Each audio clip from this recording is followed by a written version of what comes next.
I wasn't supposed to be in this country. It wasn't part of my parents' master plan. And I think, like most immigrants, that's never part of anybody's plan. It was during that time in the late 1970s that the regime of Saddam Hussein began to become more powerful. And my parents really saw and feared the rise of fascism in Iraq.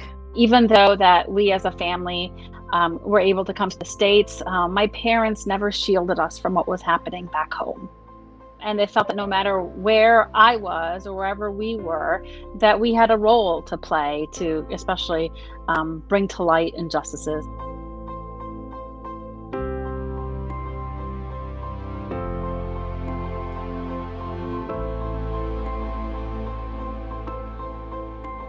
When I heard the word lead, there was no going back. There was only going forward.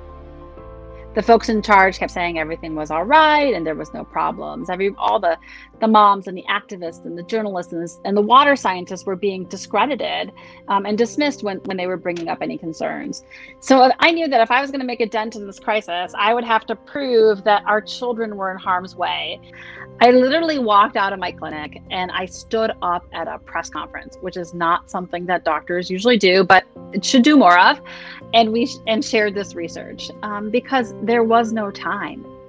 Shortly after sharing the science, the state and really every arm of the state said I was wrong, that my research was wrong, that it wasn't consistent with their larger surveillance data. The truth, the whole truth, and nothing but the truth under penalty of perjury. I felt tiny, I felt small, I felt defeated. I had an overwhelming sense of imposter syndrome that maybe I shouldn't have done this. Maybe I should have just kept going about my business as a busy mom, pediatrician wife. It took a while. And I finally realized that this had nothing to do with me, nothing. They could go after me all they want, but this has everything to do with my kids.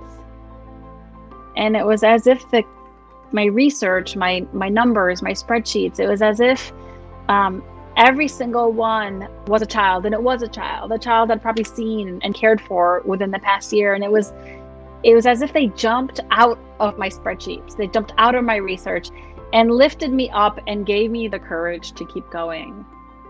One day, we will realize that the potential of our children should not be based on things like zip code or color of skin or country of origin or drinking water source or school district, but really by their own potential.